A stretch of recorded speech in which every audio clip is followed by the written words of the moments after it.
Welcome. I'm Heidi McCutcheon with the Shelton Mason County Chamber of Commerce. Thank you for joining us. I'm Jeff Slakey from iFiber 1 KMAS. I'm John Lester, the publisher of Shelton Mason County Journal, and also want to thank our partner MasonWebTV, which is powered by Canal Communications, for broadcasting this. We have a great event this evening to hear from the candidates for the Shelton City Council. Two of the races are unopposed, and we'll hear introductory statements by Sharon Schirman and Eric Onisko, and then move into some questions and answers from both the council candidates for 6 and 7. And with that, we'll get things started. Well, it's my pleasure to introduce Sharon Schirman, who is running for City Council, Council Member number 3. Welcome, Sharon. Thank you for having me. Oh, it's our pleasure. We appreciate your willingness to serve our community through public office. And as you are running unopposed, we won't be asking you any questions today. However, you do have 2 minutes to introduce yourself and why you're running for City Council. So your time begins now.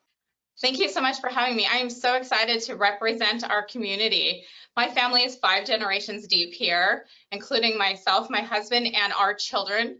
I attended school, high school here, all of my schools here actually, in high school, graduated here in 1995, where my kids also graduated, and my husband is from. And so it's really important to my family and myself to preserve what's important to our community. I have a business right downtown Shelton, and so I know what's important down here. I see what happens down here every single day. I see what we need. I see what the challenges are. And so some of the things that are really important to me is revitalizing downtown Shelton.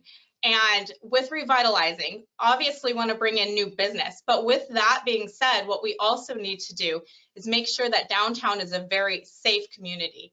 In order to do that, there are a lot of things that we need to look at.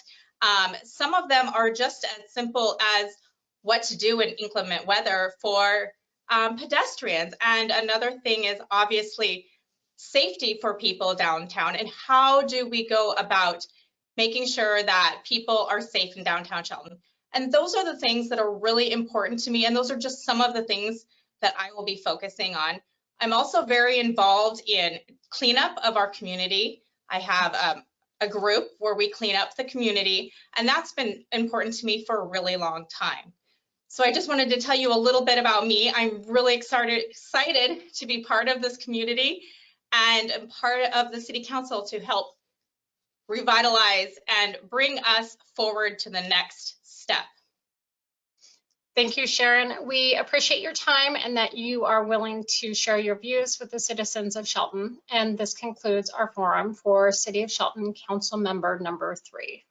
Thank you for having me. Next up, it's my pleasure to introduce Eric Onisko, who is running for re-election for City of Shelton Council number 4. Welcome, Eric. Hi, how are you? Thank you for joining us today. And we appreciate your willingness to serve our community through public office. As you are running unopposed, we won't be asking you any questions today. However, you do have 2 minutes to introduce yourself and why you are running for re-election to City Council. Your time begins now. Hi, I'm Eric Onisko. You elected me 3.5 years ago to serve you, basically hired me for a job to look after your interest. In that 3.5 years, we've had some difficulties. We inherited a deficit budget, which we worked very hard to get back in balance. And the last 3 years, we've also balanced our budgets. We've worked, on infrastructure that has been neglected for years, including our roads. And I've also stood up for you in your neighborhoods and walked your neighborhoods and found solutions for some of the problems that you were having. I think I've stuck to my promises I've made. Last time I ran, I voted no to increase water, sewer, and stormwater rates. I've also fought for you in the building department, and I think I'm ready to serve you for the next 4 years. We have lots to do. We have a homeless problem, and we have to find solutions for it. We also need to grow Shelton. We need homes. We need low income. We need affordable homes. We need even higher income homes. When we have higher income homes, when we have any homes, that would attract more business to come to Shelton. We had an opportunity to build several hundred affordable homes, and that just didn't pan out. And I would like to see that happen in the next 4 years, so we can attract some larger businesses that would help with infrastructure costs. If we don't have more businesses and homes, the people are going to end up paying large amounts for water, sewer, garbage, and taxes, and we just don't think that you can afford anymore. So we do need to grow Shelton, and that is my goal. Thanks again, Eric. We do appreciate your time and that you are willing to share your views with the citizen of Shelton. And this concludes our forum for City of Shelton Council Member number 4. It is my pleasure to introduce Joe Schmit, candidate for City of Shelton Council Member number 6. We also reached out to Tyler, Mad Dog Elliott, several times. However, he declined the invitation. Yeah, Joe, thank you for joining us and taking the time out of your busy schedule to share a bit about yourself and why you're running for re-election. We'll begin with your introductory statement. You'll have 2 minutes to introduce yourself and share why you believe you should be re-elected to City Council. Thank you very much, Heidi, and to the Mason Chamber and iFiber and the Journal for hosting tonight. My name is City Council Member Joe Schmit. I've been blessed to be your City Council member for the past 3 years.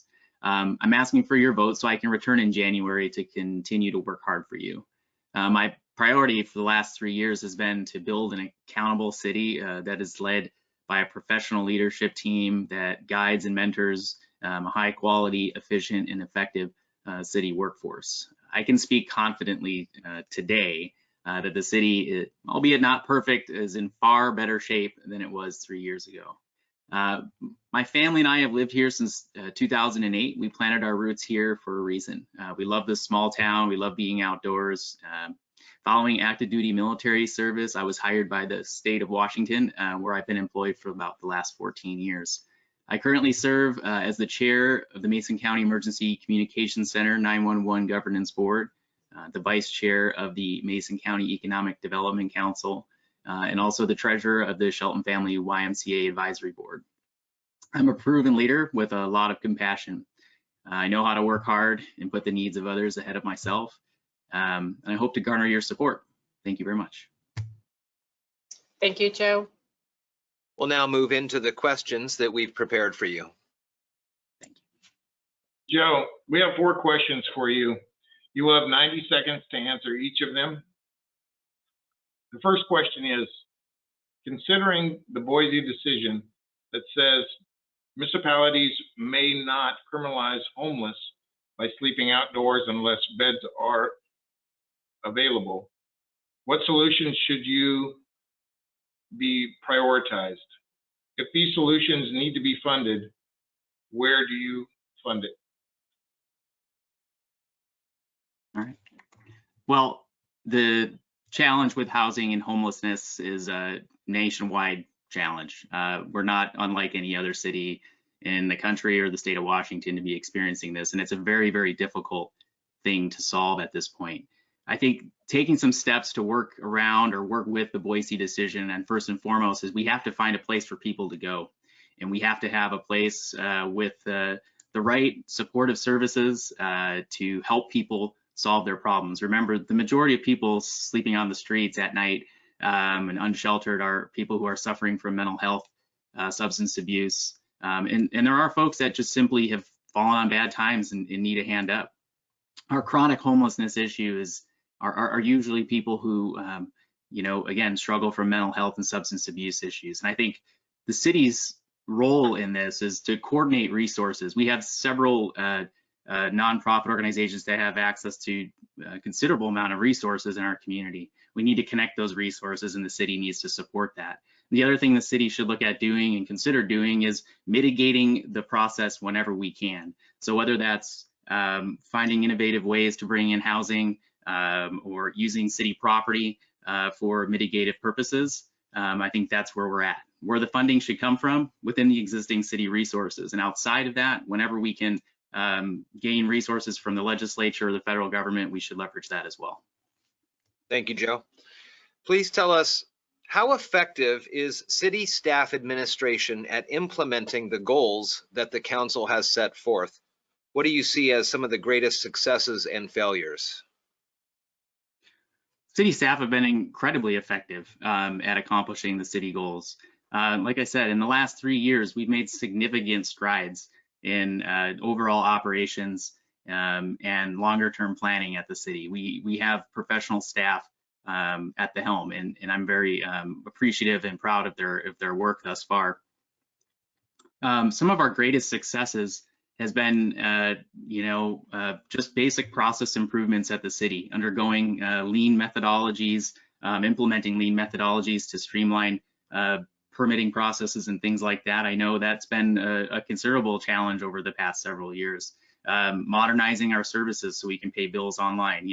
Those things, while they sound easy, are very difficult to sometimes implement, especially when we've been historically following a little bit behind the curve. So catching up to that in the last 3 years, it's been incredibly motivating to see that. Things that we still need to work on, we still need to figure out challenges within our general fund. As we move forward into the future, the costs of delivering city services are going to continue to become more expensive. Expenses in many cases are outside of our control. So we need to have some tough conversations about what that future looks like and how we keep cops on the street and how we keep our staff operating effectively. Thank you, Joe. Many believe it's too expensive to live in the city limits. What contributes to that, and what is a possible solution? Well, probably don't want to oversimplify it, but in my mind, I think what's causing the high housing cost in the city is a lack of housing stock. When supply and demand, right? What can we be doing about that? Well, build more houses, and that sounds easy, but I think the city's role is especially when it comes to affordable housing, is not being a roadblock in any of that process, and doing whatever we can to ensure that as developers and builders come into the community, that our city code is clear, concise, understood. Our practices are consistent, they're fair, they're equitable, but we're firm at the same time, because we shouldn't just accept anything, any product, without really reflecting back. Is this going to serve the greatest need in the community? Is this going to be something sustainable for the long haul? And again, mitigating those risks, but at the same time not being a roadblock, and continuing to deliver as efficiently as we can. Thank you. Joe, our last question is, what is the thing that most surprised you or was different than you expected upon taking your role on the city council? Wow. I think the thing that most surprised me early on was actually how strong our workforce is at the city. I'll be honest. Sitting there armchairing things prior to my service on the city council, I didn't really know what the day-to-day looked like, and I just made some assumptions, which was dangerous and unfair in a way. We have a committed workforce of 100 people, and quite frankly, we aren't fully staffed at the city to deliver at the demands that the council is putting on them. With that, it then requires us to connect a leader on top of that group, right? And I think, again, the biggest challenge there, or the biggest shocker for me, was needing to find that person to lead, and I think we have that person today. And at the same time, supporting our existing staff, those who are working hard for us every day, and highlighting their story. And I think, again, I think the people of Shelton get an excellent return for their dollar. And I'm committed to continuing to keep an environment and a climate like that to see Shelton move forward into the future. Thanks. This concludes the questions that we've prepared for you. Thank you, Joe. We now will move into your closing statement. You have 2 minutes for that. Thank you. My family and I, we moved to Shelton in 2008 with the simple goal. We wanted to buy a house, raise a family in a quiet, affordable, community-oriented city. Public service has motivated me since I was an airman, a state employee, city council member. As a city council member for the last 3 years, I have worked to produce a more accountable government, to plan strategically, and I've supported smart investments that have created operational efficiencies. Watching all of this unfold and come to fruition is incredibly motivating and rewarding. It has also highlighted, though, a critical priority for me, and that is community. Community is what defines us. It's our brand. It brings out our spirit, our pride, but most importantly, it demonstrates to everybody else what matters most to us here in Shelton. For Shelton to prosper, we need to focus on defining our community and establishing a stronger sense of place. We need a community where people want to live and where people always come first. A community where local businesses are well supported, they can manage growth, and they can sustain the test of time. The COVID pandemic has absolutely highlighted that. A community that's also inclusive and celebrates our diversity. We have a lot of diversity in Shelton. I'm eager to continue to pursue making Shelton one of the greatest communities in the Pacific Northwest. That takes integrity, grit, and determination to achieve that goal. But I'm committed to rolling up my sleeves, having tough conversations, and I look forward to the opportunity with your continued support. Thank you. Thank you, Joe. Yeah, thank you, Joe, very much. We appreciate your time and that you're willing to share your views with the citizens of Shelton. Thank you very much. That concludes our forum for the City of Shelton Council member number 6. Thank you. It is my pleasure to introduce George W. Blush, candidate for City of Shelton Council member number 7. We also reached out to Miguel Gutierrez. He declined the invitation. George, thank you for joining us and taking some time out of your busy schedule to share a little bit about yourself and why you're running for the position. My pleasure. Happy to be here, guys. We'll begin with your introductory statement. You will have 2 minutes to introduce yourself and share why you believe you should be elected to City Council. Your time begins now. All right. Hi, everybody. My name is George Blush. I'm running for Shelton City Council seat number 7. I am currently the chairman of the board for the Mason County Housing Authority. I'm on the board of directors for Crossroads Housing, and I am the executive director of 5XL Shelton Pet Food Bank here in Mason County.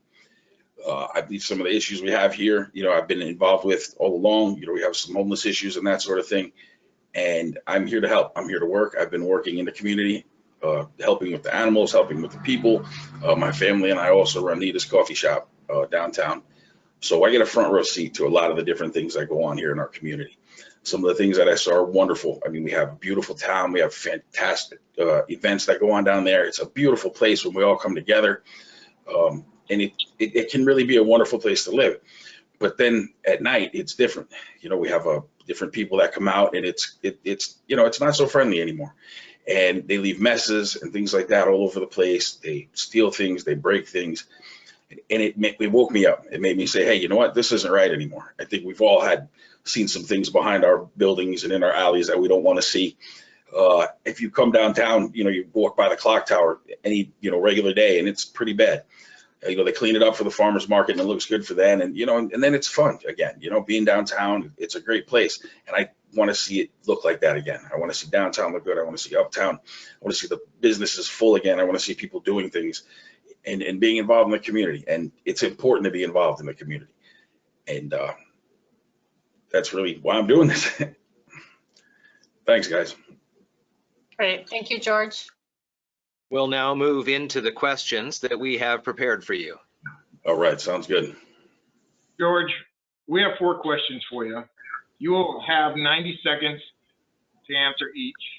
The first question is, how would you prioritize the City of Shelton's budget between public safety, public works, community development, parks, or something else?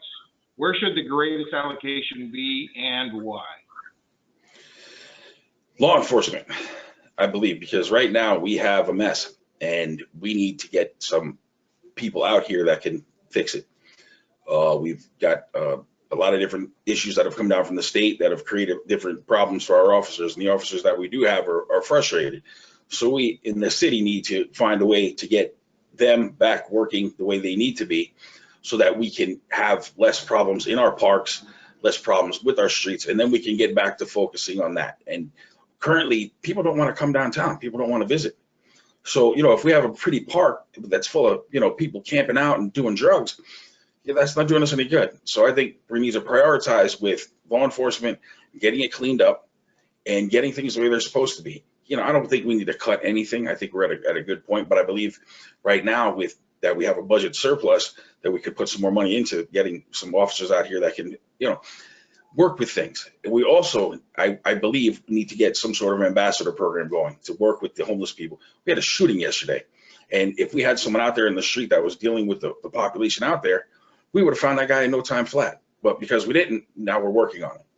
So I think law enforcement is a very big thing that we need to stand behind and invest in, so that we can get our streets safe enough so that the little ladies can come back down to my shop and enjoy a cup of coffee. Thank you, George. George, please tell us, how effective is city staff administration at implementing the goals the council set forth? What do you see as the greatest success or failure?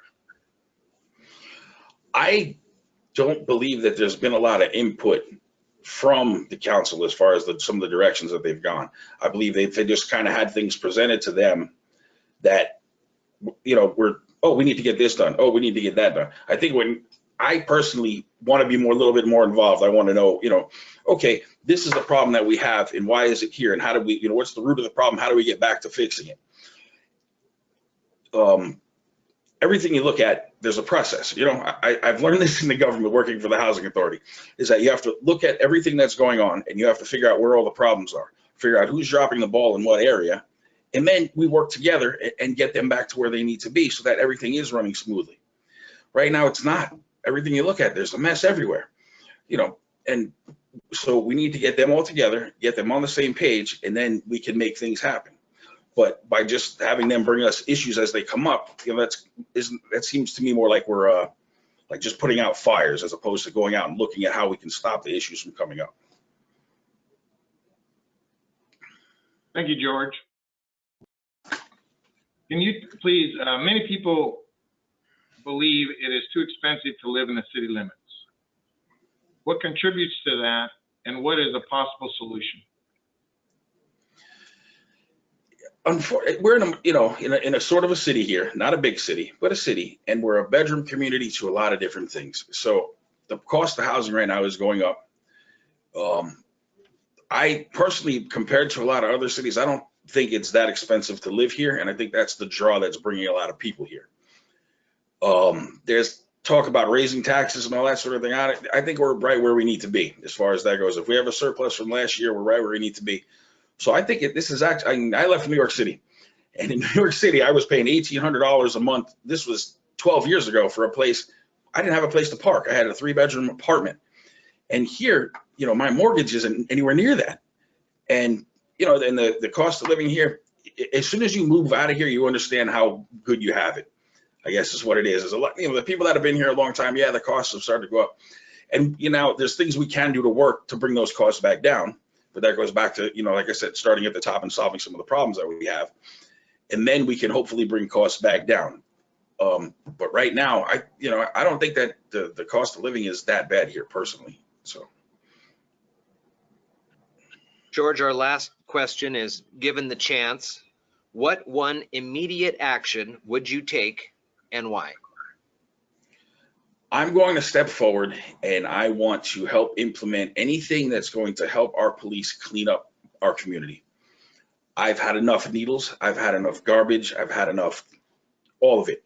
This is my reality. I talk about this a lot in my campaign because this is my reality. Every single day when I get to my shop in the morning, there's a mess.